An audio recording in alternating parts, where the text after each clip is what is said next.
Hello and welcome back to ZFC Set Theory. In the last part, we defined the Cartesian product to be this set, which in more compact notation can be written like this. And we proved a few basic properties. Today, we're going to prove a few more.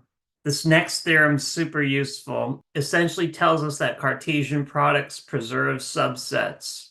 So if A is a subset of B and C is a subset of D, then the Cartesian product of our subsets is itself a subset of the Cartesian product of the bigger sets. So let's prove this. So assume this is true, and we're trying to prove this guy is a subset of this guy.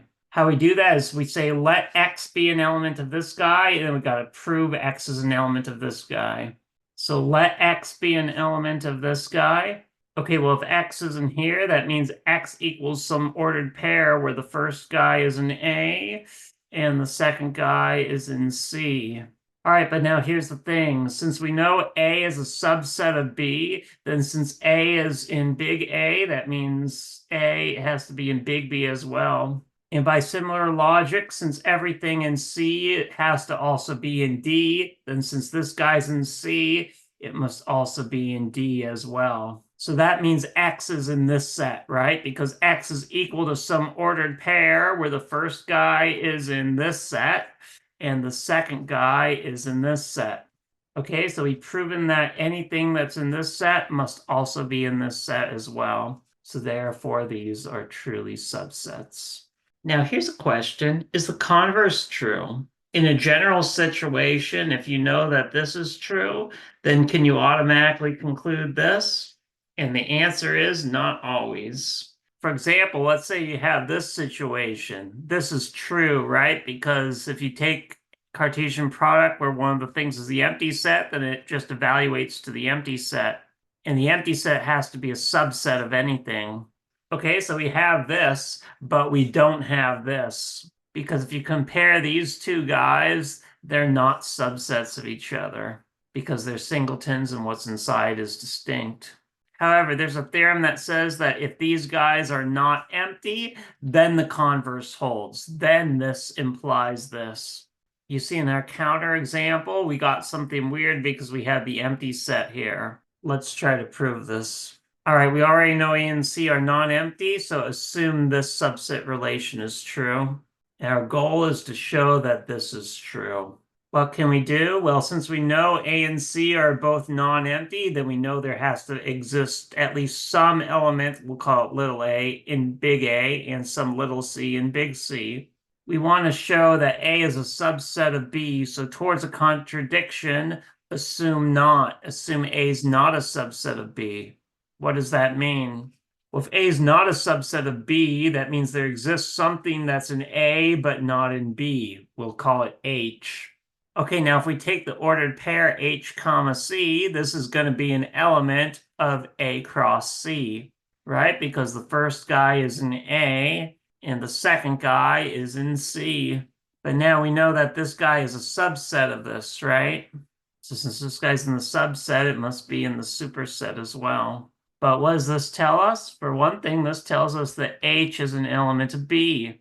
In other words, this guy's an element of this.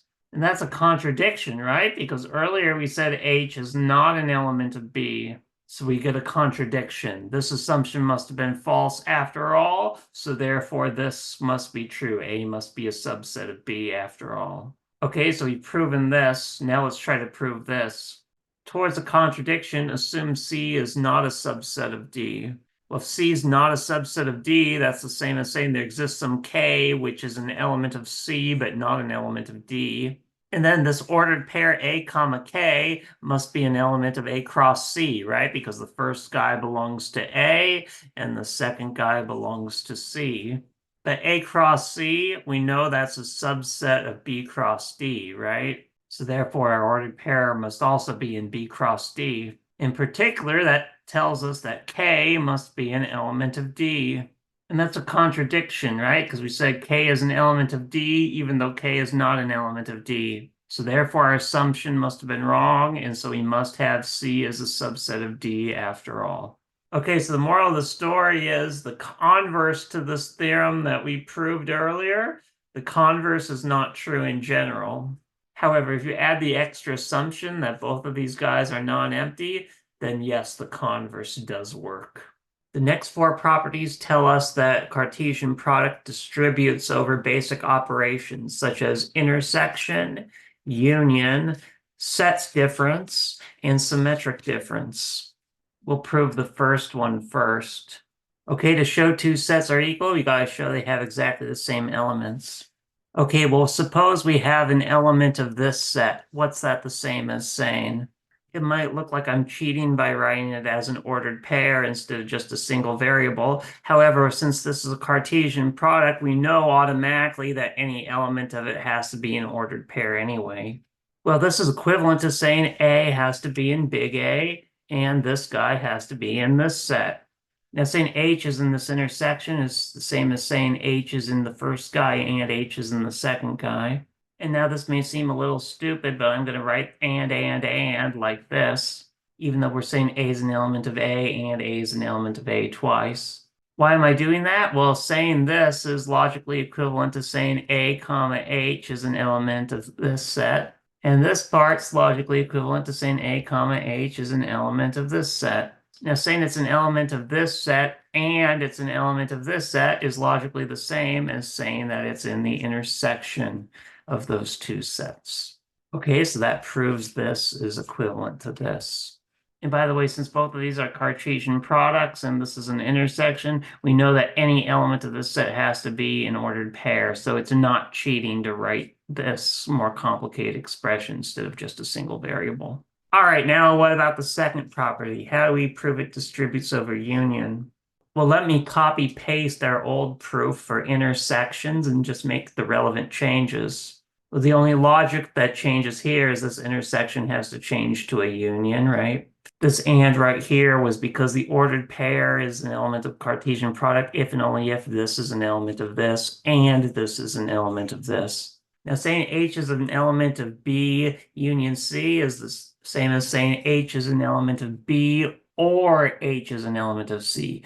Okay, so we had to change this and to an or, and we need parentheses now because and is associative. If we have and, it doesn't, you don't need parentheses anyway. But if you have and or, then you do need parentheses because the order matters. Okay, but now there's a law of logic that says and distributes over or. So saying this is the same as saying this and this or this and this. So we just have to change this and to an or to make it correct. Okay, but now this part is still the same as saying this, and this part is still the same as saying this. So this whole thing is the same as saying the ordered pair is either in this set or in this set. And because of this or, we got to change this guy to a union instead of an intersection. There we go.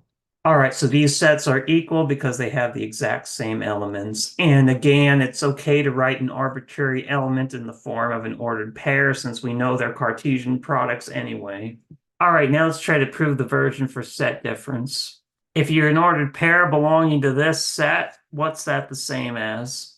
That's the same as saying the first guy belongs to the first guy and the second guy belongs to the second guy. Okay, but now saying this is logically the same as saying H is an element of B and H is not an element of C. But now it turns out this is logically the same as this. Why is that? Well, if this is true, then this has to be true. Why? If this is true, that's the same as saying all three of these guys have to be true. So let me write true, true, true. So what does that correspond to down here? Well, that means this one's true, this one's also true, this one's true, and this one is false. But now true and false evaluates to false. However, when you negate that, it evaluates to true. So this part's true. Here we have true and true, which is true. So the whole thing evaluates to true and true, which is true. So if this top guy is true, then this bottom guy is true as well. What about vice versa? Suppose bottom guy is true. Well, so if this bottom guy is true, then both sides of this and statement need to be true as well. If this part's true, then both parts of this and statement have to be true. So both these guys are true. Since the negation of this part is true, that means this part inside must be false. Since this and statement's false, that means at least one of these guys has to be false. But we already know the left one's true, right? So therefore, if this and statement is false, this guy has to be false. So this part tells us that H is not an element of C. And then we see elsewhere that A is an element of A is true, and H is an element of B is also true. So all three of these guys are true. So this top statement's true as well. Okay, so we've seen these statements are logically equivalent. Okay, but now this part right here is the same as saying A comma H is an element of A cross B. This part right here is the same as saying A comma H is an element of A cross C. However, when you negate that, then it becomes A comma H is not an element of A cross C. Okay, so this is the same as saying A cross H is an element of this guy, but not an element of this guy. So that's logically equivalent to saying A comma H is in the difference of these two sets. Since these two sets have exactly the same elements, they must be equal. All right, now let's prove 4. All right, well, if A comma H is an element of this set, what's that the same as? That's the same as saying A is in this set and H is in this set. Now, being in the symmetric difference corresponds to a logical exclusive OR. Well, what's this the same as? This is the same as saying this guy has to be true, but exactly one of these two cases has to be true. Either one or the other, but not both. But now we can rewrite this like this. The reason is that logical AND distributes over exclusive OR. Or if you don't know that, another way to think about that is saying that this is true no matter what, but exactly one of these is true is logically the same as saying exactly one of these two AND statements has to be true. Okay? But now this part's the same as saying A comma H is in A cross B. And this part's the same as saying A comma H is in A cross C. Now saying you're in one set XOR you're in another set is the same as saying you're in the symmetric difference of those two sets. Since these two sets have the same elements, they must be equal. Okay, so we've proven our 4 properties, which I'm going to call the distributive laws because they look kind of like this from arithmetic, right? I'll put parentheses here to show the order of operations. In all 4 of these cases, times is kind of like the Cartesian product, and then the plus is like whatever the other operation happens to be. But here's the question. All 4 cases, our simple set A is on the left. So these correspond to the left distributive law from arithmetic. Okay, now this is the left distributive law from arithmetic, but there's also a right distributive law. But here's a question. Does our simple set have to be the one on the left? Or could you have the simple set be on the right instead? So it turns out, yes, there are corresponding laws for we distribute on the right instead of the left. The proofs of these 4 are almost identical to the 4 that we've already done. Now, thankfully, we can use the left distributive laws that we already proved to prove the right distributive laws really quickly. Let me show you how to prove the first one. Well, let's say you got some ordered pair in this set. What's that the same as? Well, this is logically the same as this. Right? Because the left guy says this is in this and this is in this. But this guy is saying that this is in this and this is in this. They're saying the exact same things. Now, by distributive laws from earlier, we can rewrite this set like this. But now saying you're in the intersection is the same as saying you're in the first set and you're in the second set. Now we can switch the orders here and it's logically equivalent. Now being in one set and being in another set is the same as being in the intersection of those two sets. Okay, so we showed these two sets have the same elements, so they have to be equal. All right, but what happens if we want to prove number 2 instead, the one with unions? Well, it's going to be the exact same logic, except these intersections change to unions. And then since union corresponds to logical OR, these ANDs are going to change to an OR. And again, since OR corresponds to logical union, this intersection is going to change to an union. So you've proven these two sets are equal, so therefore they must have the exact same elements. Number 4, the one with symmetric difference, is really similar to this. Okay, well, if you're in the symmetric difference, again, we can change the order. And then to get from here to here, we can use the distributive law from earlier. And now symmetric difference doesn't correspond to logical OR. Instead, it corresponds to exclusive OR. And then, of course, this exclusive OR is going to correspond to symmetric difference. And last one, what about 3? Well, if this is symmetric difference, then so is this when we change the order. And by distributive law from earlier, we get this. But now what does this correspond to logically? It corresponds to saying and not. So it's the same as saying you're in this set and you're not in this set. The and not carries down here, obviously. And then saying you're in this set and you're not in this set is the same as saying you're in the symmetric difference of those two sets. So therefore, these sets have to be the same. This next theorem gives us a formula for the intersection of two Cartesian products. So if you take this guy, intersect this guy, what do you get? Well, it turns out you get this intersect this Cartesian product with this intersect this. Why is this true? Well, if you're in this set, what's that the same as? By the way, since we know anything that's in this set has to be an ordered pair, it's okay to write it like this instead of just a single variable. Well, saying this is the same as saying you're in the first set and you're in the second set, right? Because intersection corresponds to logical and. But now this part's the same as saying H is in A and I is in B. Likewise, this part's the same as saying H is in C and I is in D. And since we're going and and's associative, we don't need parentheses. And we can change the order of the ands, swap these two guys. I'm doing that to put the H's together and the I's together. But now saying H is in A and H is in C is the same as saying H is in the intersection of A and C. Likewise, saying I is in B and I is in D is the same as saying I is in the intersection of B and D. Now, if we're saying H is in one set and I is in another set, what's that the same as saying? That's the same as saying H comma I is in this set cross with this set. Okay, so we've proven these two sets must be the same.